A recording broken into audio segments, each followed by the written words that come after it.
The Merry Wives.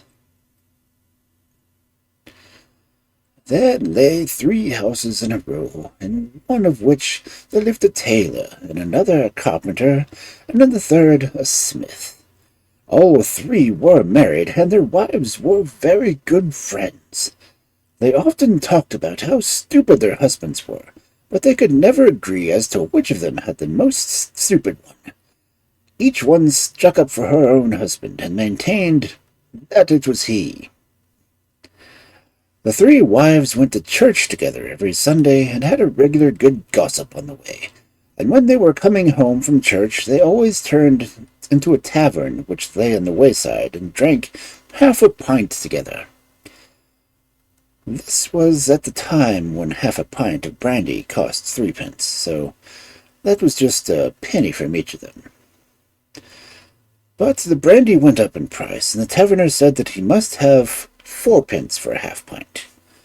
They were greatly annoyed at this, for there were only the 3 of them to share it, and none of them was willing to pay the extra penny. As they went home from the church that day, they decided to wager with each other as to whose husband was truly the most stupid, and the one who, on the following Sunday, should be judged to have to pay the husband the greatest trick, should therefore after go free from paying, and each of the 2 others would give 2 pence for their Sunday half-pint. The next day the tailor's wife said to her husband, "I have some gals coming today, and to help with my cardboard and my wool.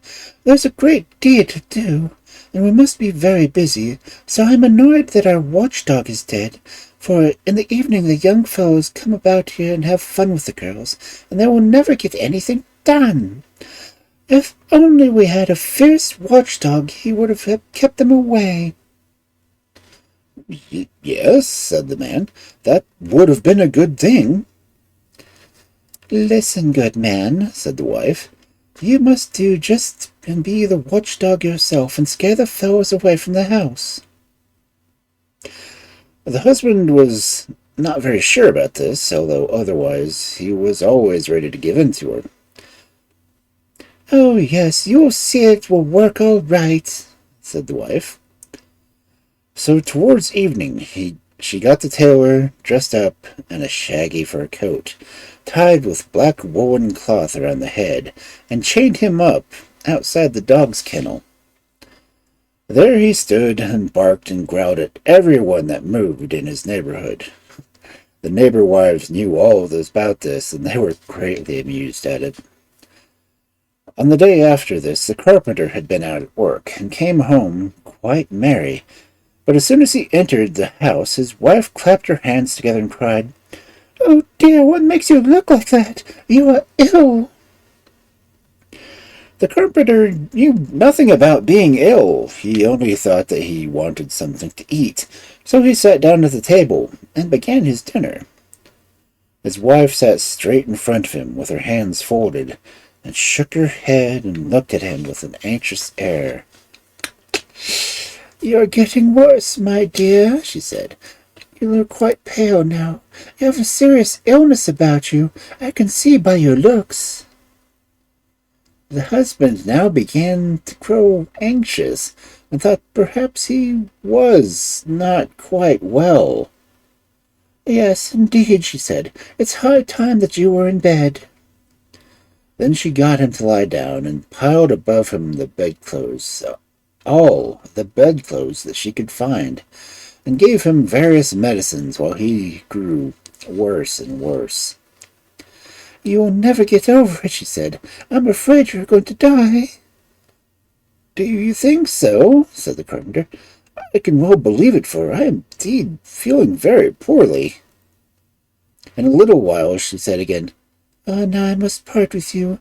Here comes death, and now I must close your eyes." And she did so. The carpenter believed everything that his wife said, and so he believed now that he was quite dead, and lay still and let her do as she pleased. She got her neighbors summoned, and they helped to lay him in a coffin.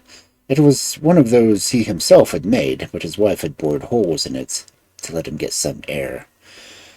She made a soft bed under him and put a coverlet over him, and she folded his hands over his chest. But instead of flour or palm milk, she gave him a pint bottle of brandy in his hands. After he had laid for a little, he took a little pull at this, and then another, and then another, and then he thought this did him good, and soon he was sleeping sweetly and dreaming that he was in heaven.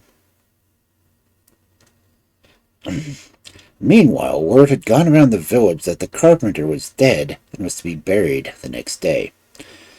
It was now the turn of the smith's wife. Her husband was lying sleeping with the effects of.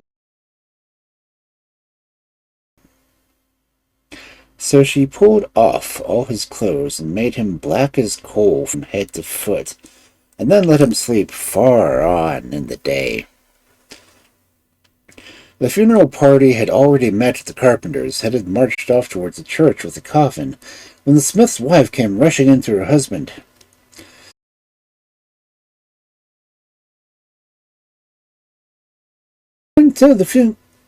You know you're going to the funeral.